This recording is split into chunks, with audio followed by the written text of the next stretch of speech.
Hello, everybody out there in YouTube land. Welcome back to Diego Knows. I, of course, am Diego, and today we're going to finish talking about High Fidelity. That's right, High Fidelity, a wonderful movie from the year 2000. One of the best male chick flicks out there. It's a chick flick for guys. It deals with all the tropes that all rom-coms do: relationships, cheating, attraction, love, serendipity, all that kind of crap that you see in a typical chick flick. But it does it from a guy's point of view, okay? And the guy, the main character, the guy, still acts like a guy, all right, throughout the entire movie. He still makes the mistakes that a guy makes, all right? And that's why I love this movie so much. It's very relatable. It's a very relatable character. He's not a perfect guy at all. He's got lots of faults, okay? He's got lots of faults, all right? But he's still endearing, at least I think so, okay? A lot of people don't, but we'll get to that later, okay? I think he's endearing, okay? I understand this character very well. Hell, fuck, I practically was this character back in my 20s. I lived in the same fucking neighborhood as this movie takes place, okay? So I know all the places that he goes to. I'm a Chicago boy myself.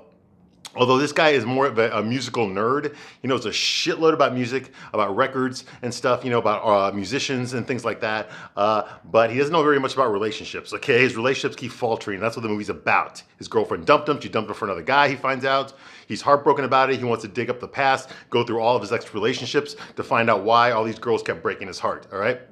So he's on a mission to figure out why he keeps getting dumped, okay? He's very melancholy. He's very depressed throughout the movie, very somber. He's always sulking. He's always, brooding all the time, and that was before he even met his current girlfriend, the one that dumped him, okay? Well, we find out later on that's just his personality. He's that way because he never really learned how to attach to anybody, okay? He always has one foot out the door in his relationship. He's so afraid of getting hurt that he's always kind of looking around for another girl, not really 100% committed to whoever girl he's with.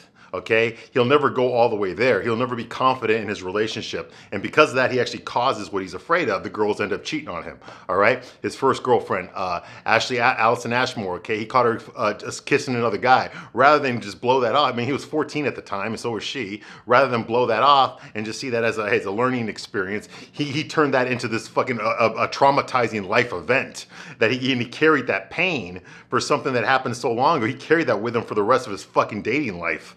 All right, he even says in the movie, every relationship I had is just a scrambled version of that first one. Some girl that he was kissing after school. On the fourth day, they were supposed to kiss each other under the bleachers. She was kissing another boy, and that fucked him up for life. Okay, the second girl was this girl named Penny Hardwick, who was this girl. She was a virgin. He kept trying to pressure her to have sex with him, and she kept rejecting him from that. She wasn't ready to have sex. So finally, he just dumped her. Then he finds out that she went and fucked this other guy, like right away. Okay, and that bothered him. That hurt his feelings. Well, it turns out that, he dumped her. He broke her heart first. Okay, and the other guy was doing, was putting pressure on her to have sex as well, and she didn't necessarily want what happened with him to happen with this guy.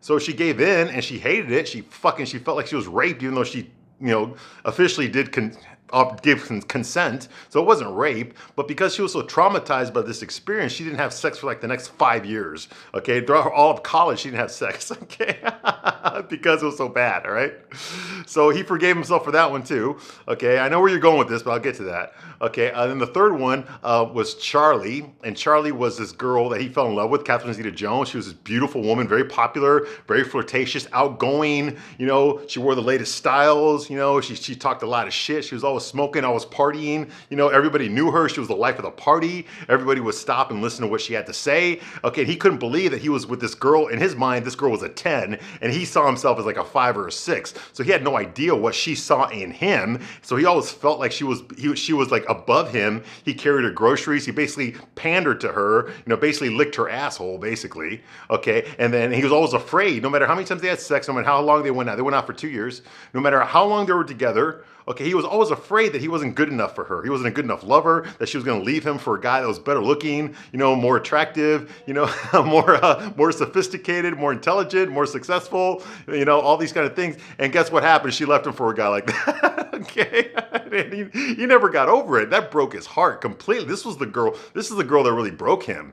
And we get to see that happen here. Okay, and then the fourth girl was a girl named I forgot her name, Susan something, but she, or Sarah something. Anyway, she was this rebound girl, okay? She was this girl that fucking her boyfriend had dumped her, so she was all pissed off. He had just gotten dumped by Charlie, so he's all pissed off. So they both hate the opposite sex, so they decide to just fuck each other, okay? She's under him. I mean, as far as the ratings go, come on, she was like a fucking 6, okay? She was nowhere near a 10, nowhere near Charlie, okay? But he settled for her because in his mind, it's better to to get over a heartbreak while you're boning somebody else than it is to get over it while you're by yourself and jerking off, okay? And she saw him the same way, She was like, she saw him as a rebound, he saw her as a rebound. They weren't really in love with each other, but they were both hurting from past relationships, so they thought they just might as well just hurt together, and that's what they did. And then one day she met another guy and she fucking dumped him. He's like, well, you can't do this to me. The whole point of us being together is because we got dumped already. Yeah. So he got all pissed off at that. Well, he made up. We found that she was just crazy. She has a lot of problems, emotional problems. She can't handle things. She regretted it, but she's having all these psychoses going on, and she's just, and he feels bad for her because she's got a lot of problems, and he has no hard feelings for her anymore. He understands, like, okay, well, she's just a bastard. She's just crazy. She's mentally, she needs to take medication. She needs all this kind of stuff. She can't really help herself. She's not like a normal person. So rather than be mad at her, like he has been all these years, he just decided to let that go. Okay, and she wanted him back, but of course he decided, no, I'm not going to give you back, because despite the fact that he felt sorry for her, he still was kind of like, yeah, well, you fucked me over, so I'm not going to sleep with you. No, that kind of thing. I know it's petty, but hey, it's realistic. I know you can call him an asshole all you want, but it's realistic. It is realistic. Okay, guys do this all. I've done it. I know, okay? This movie is very close to my heart, okay? So anyway, so there's that. And then the last one is his current girlfriend, his current ex-girlfriend, Laura, who dumped him in the very beginning of this movie. She was cheating on him with another guy, the upstairs neighbor, played by Tim Robbins. He's this pretentious asshole, whatever. So so that broke his heart because he thought they were going to be together forever. He was in love with her and all that kind of stuff. Then we started to find out that he wasn't the perfect boyfriend. Okay, he wasn't the perfect boyfriend. Now, I never saw him as an evil person, okay, but he saw himself as an asshole. And yeah, there was a scene where Joan Cusack, his ex-girlfriend's best friend, comes into his place of business, his record store that he owns, just walks in there in front of everybody and calls him an asshole out loud and then walks out of there, which is completely fucking uncalled for. Save that shit for a phone call, or save that shit for private, don't fucking go into your place of, how'd you like if you went to your fucking place of business in your law firm where you work and called you a fucking cunt? Okay, yeah, you wouldn't like that, would you? Well, don't go into his business and call him an asshole, But anyway, so that happens. Then he even admits himself when he's talking to us, because his whole movie's in the first person. He's talking to us, he breaks the fourth wall, and he tells, yeah, I am an asshole. I cheated on her with this girl, but she forgave me for it. At least I thought she did, but she knew about it before I told her. So she had an abortion. She was pregnant and she had an abortion. Didn't tell me about it. I got all self-righteous on her and I told her, hey, that was my kid too, and all this kind of shit, whatever. I borrowed for about $5,000 from her, which I have not paid back because I haven't been able to. My store's not making a lot of money right now. We're broke,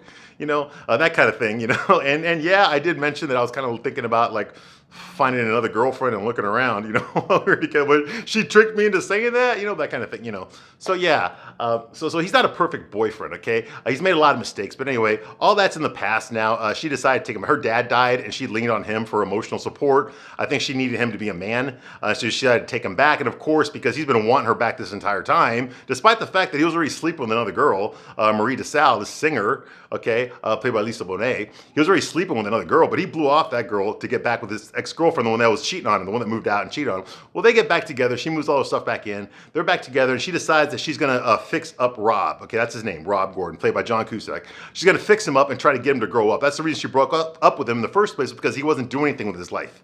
Okay, he wasn't committing to her, but he wasn't moving forward. He was happy, just fucking, well, not happy because he never acted happy, but he was content with just working at the record store that he owns with his two fucking goofball friends that work there too. Okay, that are musical elite. There's these musical elitists. They think they are. They think they're better than everybody else because they know so much more about music, but they're not. They're actually kind of pathetic. But doing that and being depressed his whole life. Well, she didn't want that in her life. She wanted something more. Okay, but now she's gonna try to help him get there because she decided it's better to be with him than it is to keep fighting him. So she dumped her current boyfriend that she cheated on him with, got back with him. She moved her shit back in there, and everything was good for a while. Okay, she actually she found out that he wanted to promote. There's these shoplifting kids, these skaters that came into a store. They tried to steal some records. Once he caught them, okay, they didn't get away with anything. But he listened to one of the part of their music that they made. They made a tape, and he listened to it in the store. He liked it a lot. He offered to produce their record. Now these are kids. These guys are like 16, 17 years old. They're skaters. Okay, he offered to produce their record. Okay, so he's gonna do that. All right. We just don't know when or how that's all going to go about. Well, he's walking out of the store one day and he sees a flyer for his record, which he has not made a flyer yet. He's going to DJ at the Double Door Club, which is a nightclub in Chicago in Wicker Park. That's my neighborhood. That's where this movie takes place. Okay, he used to DJ there. That's where he met Laura, his current girlfriend. That's where he met her there. Okay, well, apparently he's going to DJ there again for a record release party for these fucking skater kids whose CD he's producing. You know, there's a date on there. It says, you know, dance music for old people. You know, and he's like, what the fuck, dude? I didn't play. I didn't do anything. Well, she did it for him because she knew that he wasn't going to do that. Okay, if he's going to do something, she knew that she had to push him to do it, or else he's not going to do it. He's not that kind of guy. He's content to do fucking nothing and sit on his ass. Okay, he's kind of a man-child. Okay, he's kind of a man-child. I admit it. Okay, I mean, look around this fucking place, man. I got fucking Transformers here. I got fucking comic book. What the fuck? But you know, hey, I pay my bills. All right, I pay my bills. All right.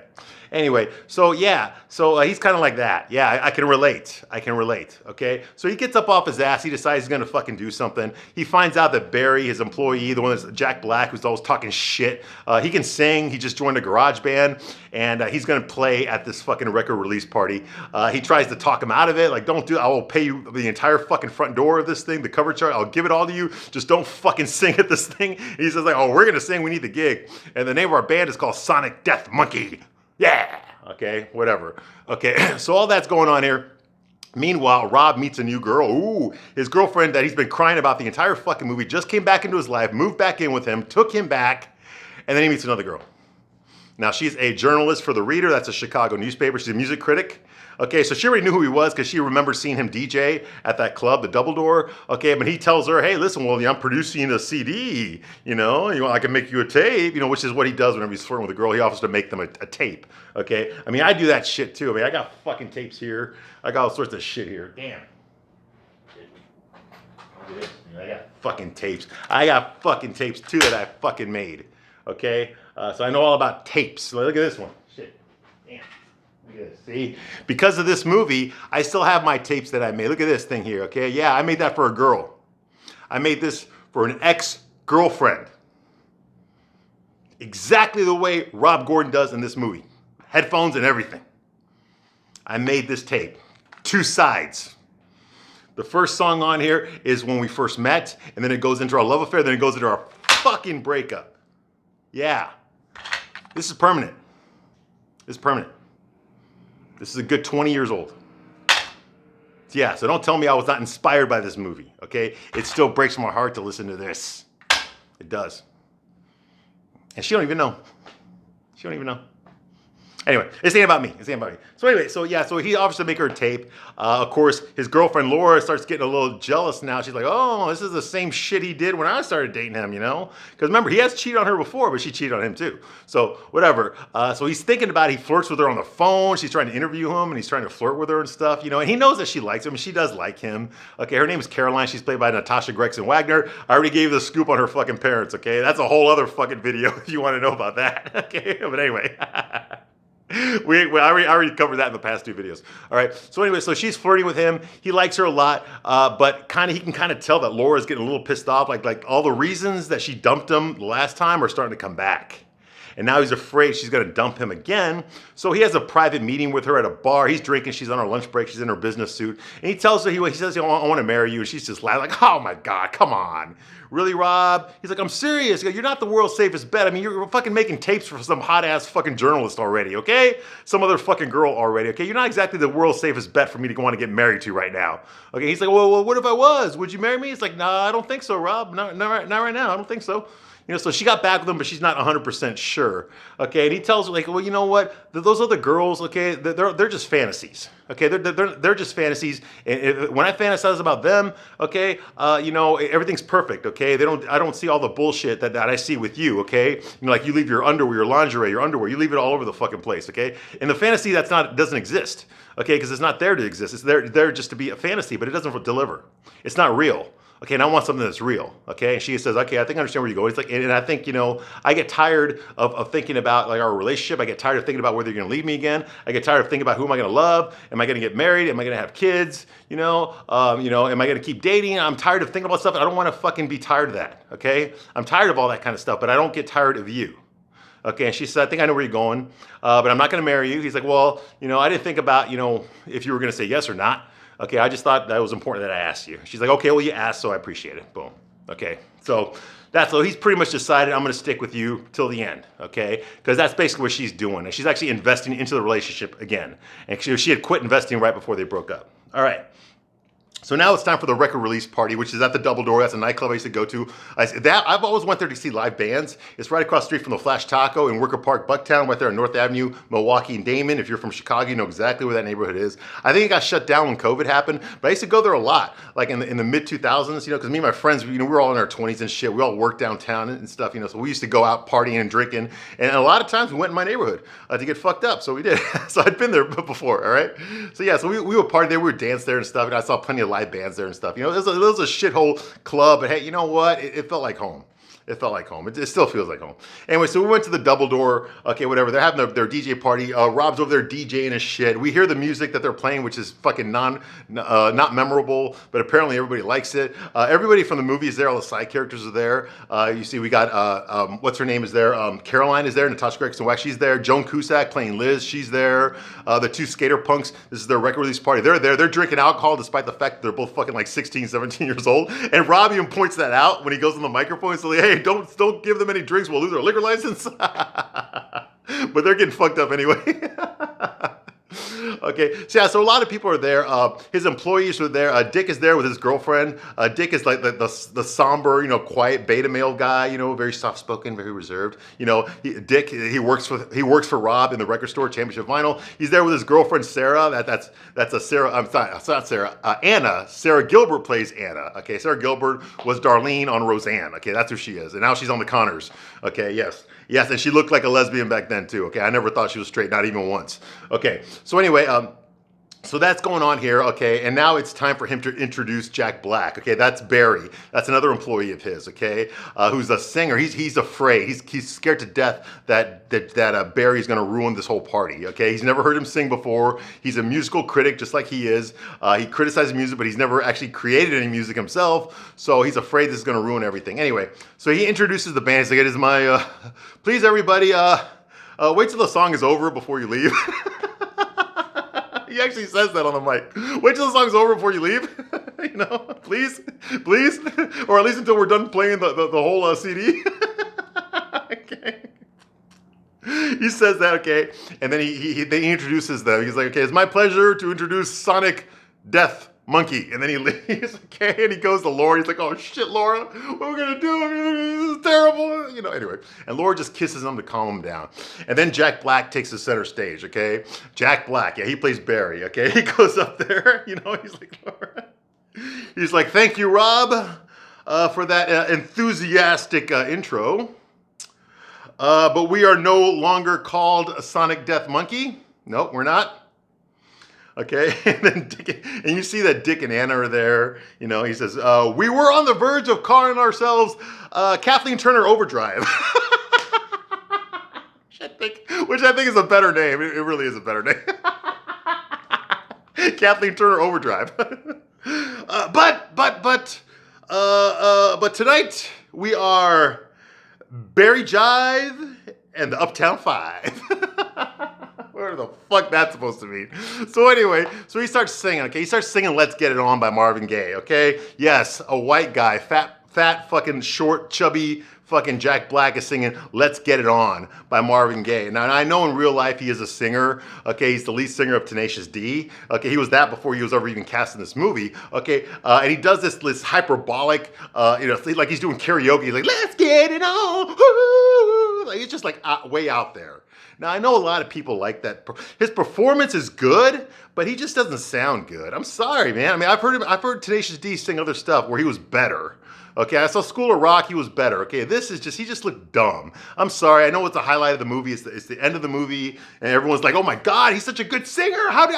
We never knew he could sing so good. I know that's what everyone's thinking, but to me, it was just like he was just doing this stupid ass fucking karaoke version of Let's Get It On. And it didn't really hit. Now the song is important because the song, earlier in the movie, Rob told Laura that song is responsible for their relationship, that Marvin Gaye is responsible for the whole relationship. Let's Get It On, that's the song. Okay, now I do like that song, but personally, Marvin Gaye, my favorite song is Got to Give It Up. I used to go out and party. But Marvin Gaye was before my time. He was murdered by his own father. Yeah, look it up. All right. Anyway, so he starts singing "Let's Get It On" by Marvin Gaye. He's just very hyperbolic, swinging his arms and shit, acting like a fool. There's nothing wrong. Like he's having a fucking epileptic fit while he's singing. But it's Jack Black, so it's funny. Yeah, Kung Fu Panda, all the way. All right. So that's going on here. Okay. Rob ends up liking Barry's version of the song. He had no idea that Barry was this talented. Okay. Because it's his and Laura's song, like I said earlier in the movie. Okay, and everybody's dancing to it. All right. Now, what's left out of the movie in the book, I read the book by Nick Hornsby. Okay, it came out in the 90s. Okay, and it takes place in London. In the book, there was a scene where Laura actually met, Rob took Laura to go meet the girl that he was boning after they broke up, Marie DeSalle, who in this movie is played by Lisa Bonet. In the book, she's an American, a white girl, who looks kind of like Susan Day / Sheryl Crow, all right? So he was boning her after Laura dumped him, okay? Well, he cut that off to get back with Laura. So she actually goes to see her sing. Laura does not know that her boyfriend had slept with this girl while they were apart. And she said, oh my God, she's so talented. She's not, and she invites her to come to the store, to come to his store and sing. And she does, and sells a bunch of records. Okay, and she's invited to this party. So she ends up at this party too. Okay, not in the movie, but in the book she was. She was there too with her friends. All right. So that's going on.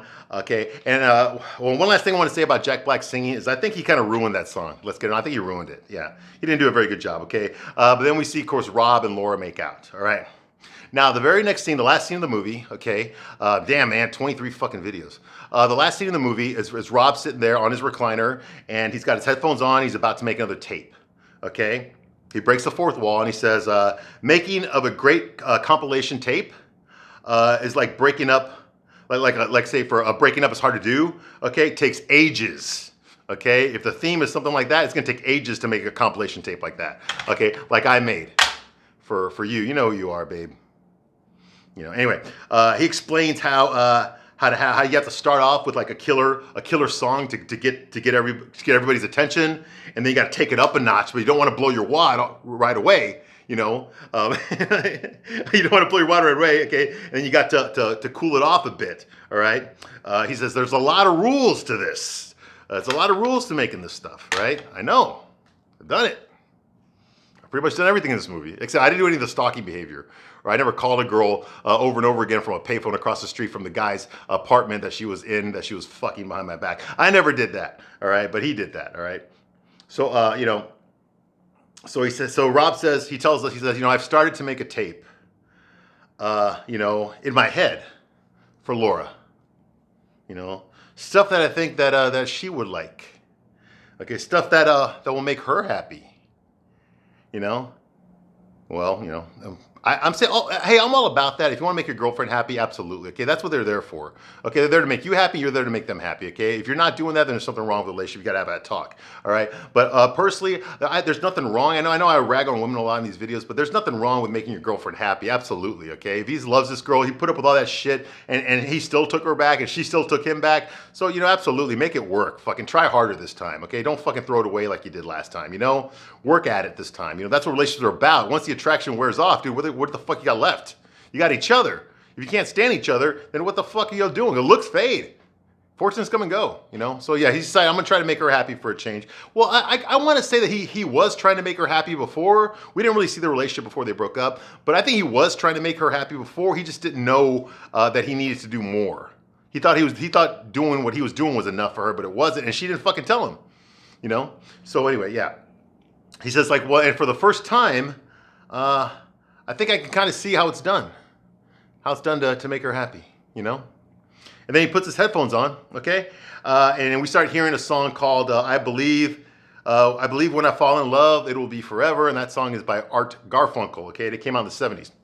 And that is the end of High Fidelity. The movie's over, okay? Now that we've gotten the movie out of the way, okay, I just want to give you a real brief conclusion here, okay? I love this movie a lot. Now, I had a problem here recently, okay? I watched a lot of reviews on this movie, okay? I read the book again for this, and then I watched a lot of reviews in the movie, and all the YouTube critics were all telling me the same fucking thing, which really pissed me off. It really did, okay? Maybe there's something wrong with me.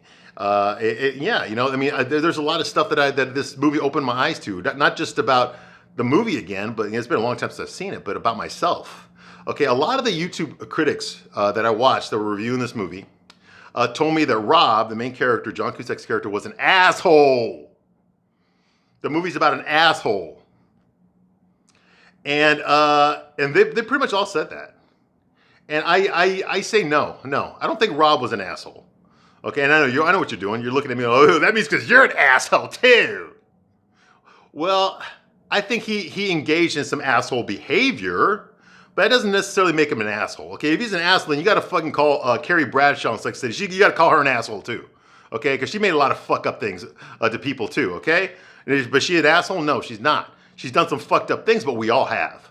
Okay, just because we did some bad things doesn't mean we're all assholes, okay? Yes, Rob is kind of naive. He's very depressed all the time. But me personally, I think that he takes it out on himself more than he takes it out on other people. Yes, he's dismissive of other people's feelings, like the girl that wouldn't sleep with him, okay? You know, when he was in high school, you know, I mean, he completely blew up. When she got all emotional on him and told me it felt like when I finally had sex, it felt like I was being raped and I couldn't have sex again for a long time. And she, you know, when she got pissed, like he completely like, you know, dismissed her and go like, oh my God, that's another one I have to worry. Instead of what she just told him, like that, you know, she couldn't have sex for a long time and it's your fault.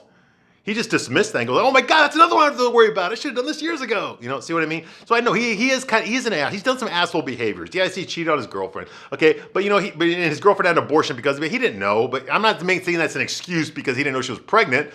But you know, it's not like he knew it and then he did it anyway. Okay, you know, he had one foot out the door, but yes, he did have one foot out the door in his relationship. That's because he was expecting the worst, because that's all he knew. Okay, he had nobody to teach him how any better. He had no one to give him that optimism. He had nobody in his life to fucking pull him up, go like, hey, you know, when you fall down, you get fucking back up. So what if she broke your heart? There's other fucking bitches in the world, not only one. He had nobody to teach him that, so whenever he did fall in love, he put so much pressure on that girl to make it work. Or else his self-esteem was going to be, so it's a self-fulfilling prophecy, or else his self-esteem is going to be damaged. And that's what he did. That's what he did. That's not an asshole. That's just someone who's misguided and stupid. You know? And he's trying to learn. He's trying to learn from these things. We watch him learn. We watch him grow and develop, okay?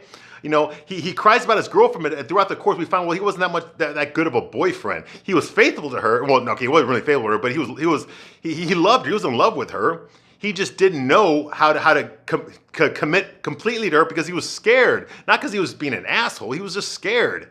He was scared and he needed her help. You know, and she didn't want to give it. She just wanted him to automatically be what she wanted him to be. You see what I mean?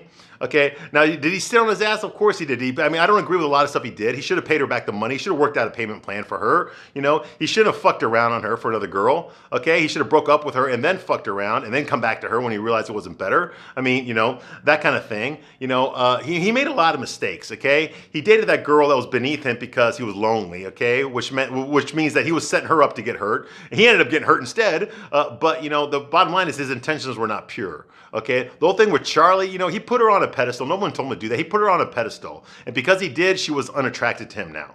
Okay, so it was a self-fulfilling prophecy. He did that to himself. Okay, but I think that the person he hurt the most in this movie was himself. Honestly, I think it was. I don't think he was out there to hurt other people. Yes, he did some bullshit things. Okay, he fantasized about beating the shit out of the guy that was boning his girlfriend. Well, who hasn't done that? What guy hasn't done that? All right. Yes, he got violent to Barry when Barry was saying shit about his girlfriend that dumped him. You know, did Laura let you leave like that? He fucking grabbed him and shoved him against the records, you know. Hey, we've all been guilty of that. Maybe, I bet I have. Okay, I have. I've lost my temper with people before. I remember one time I was in the Marines, some guy kept heckling me, you know, and I fucking just grabbed, I slammed him against the fucking lockers. Are you done now? You done? And then he stopped, you know. So I know that's like, I'm not saying it's good or bad, but it's believable. I understand him. I just don't like all the vitriol that he's getting from all these fucking YouTube critics. I use this piece of shit asshole, and that's why I don't recommend this movie, and that's why I don't recommend the book, because the way he treats women is disgusting. And then he's playing with his kitten. I'm not making that up. I saw this one today. And then while he's saying that, he's playing with his kitten. You know, this is a middle-aged man. He has a ponytail, just like Ian. And he's telling me in his YouTube video that Rob Gordon is an asshole. That's why I don't relate to him. I can't understand the way he treats women. He abuses women. You know, he takes a lot of shit too, okay? It's not like he's walking around the movie all fucking happy in life. Yes, he dismissed Marie DeSalle. He did. He could have started up something with her. She clearly liked him a lot. Okay, but he was never under any illusions. She was never under any illusions that he wanted something more than just a one-night stand. He never promised her anything more. He never let on. She already knew. Hell, he told her about his ex-girlfriend that just dumped him, for Christ's sake. That's not the kind of thing you tell somebody when you're trying to get a new girlfriend. Okay, and then she tells him about her ex-boyfriend that just dumped her, who in the book was a famous musician in America. We don't know who it was. Okay, so it's like, it's not like she was expecting more and then he blew out. And the way she took it was like, oh yeah, well that happens all the time. I always fuck guys and then they never call me back. So yeah, it's no big deal. No hard feelings. We're still cool. That kind of thing. That's how she treated it. So I don't see him as damaging her. And the other stuff, the other girls he damaged, it wasn't intentional. It wasn't intentional. So yeah, yeah, he did some fucked up things. He talked back to his mom on the phone, but yeah, we don't know their relationship. We don't know how his mom treated him growing up. All right. He did kind of fucking give a lot of attitude to Allison Ashmore's mom, which he should not have done. He did stalking behavior. He stalked her at work. He stalked her at her new apartment. He was blowing up her phone, calling her all the time, all that kind of shit. He did a lot of fucked up stuff, okay? He demanded to know what the sex was like with the other guy, like you don't ask questions like that. And he did ask questions like that because most guys would think that, they just wouldn't say it out loud, okay? And then he kind of put Laura on a pedestal too, which he should have done. He should not have done. He put her on a pedestal after she left. He gives the top 5 reasons he loved her so much. And what the fuck, dude? This girl dumped you for another guy. Why are you talking about how much you still love her? The top 5 reasons you love her. That's not what you're supposed to do, for Christ's sake, He kept thinking that she's going to come back to him. And I was like, dude, you got to let her. He didn't let her go. He should have let her go. And if she wants to come back, she'll come back on her own. I think the movie kind of cheated by giving her dad dying was the impetus that she needed to get back with him. I don't think so, okay? And a lot of these YouTube critics talked about how he was such an asshole to Liz when Liz was clearly talking shit about him right next to him. And he stood up for himself. He stood up for himself and told her, hey, bitch, what the fuck? I'm not going to stand here and let you talk about me like this to somebody else, to my ex-girlfriend's sister, and not say anything about it. Like, what the fuck? Yeah, I fucking made a mistake, but what do you want me to do? You want me to kill myself? Okay, you want me to fucking hate myself? You want me to believe everything you're saying so I can fucking hate myself the rest of my life? It's not much of a life, is it? What am I supposed to do? Say I'm sorry for the rest of my fucking life? That was a good thing he did. Now, the YouTube critics all tell me, he's such an asshole. That was his own fault. He should have, no, fuck you. He was standing up for himself. God damn, he did some fucked up stuff like in the funeral, and instead of being there for Laura, he just looked at us and told us the top 5 fucking funeral songs that he would want at his funeral. Instead of focusing on her, he's all focused on. So he's a selfish person, I will say that. Selfishness works both ways, okay? It could be like you want everything for yourself, and then it can also be like, oh, nothing ever goes right for me. Everyone's got everything, I got nothing, it's not fair. Why do I always gotta suffer and nobody else does? There's that too. So they're both selfish, and he definitely falls into both of those categories, okay? But we see him more like self-depreciating than we do see him, all happy and full of his ego, although we do get a little of that too, okay? So yeah, he's a flawed individual, but he's a very real one, okay? And he's not an evil person. He's not an asshole. He's done some fucked up things, but he's not an asshole, okay? He has been hurt. He did pay for a lot of the shit that he did wrong. It's not like he got away with it. It's not like a fucking Sex and the City where you just do whatever the fuck you want and face no repercussions. He faced a lot of repercussions for his own actions. Okay, for his own actions, okay? More so than Laura did. Absolutely, okay? And don't say because her dad died. No, her dad died had nothing to do with her fucking leaving Rob for another guy. That had nothing to do with her cheating on Rob for another guy, okay? So no. Her only repercussions were that she faced was that she missed him and she wanted him back. She realized that she wanted him back because her dad died, and now she needs him to take care of her, okay? Because women like their father figure thing. I think that's what it was. Anyway, let me know in the comments if you agree or not with what I just said about High Fidelity. I love this movie. I'm sorry it took so long, but hey, I got a lot to say. I got a lot to say in this movie. This is a chick flick for guys. And I'm glad I made this video series. I'll be back to doing the chick flicks again very shortly here.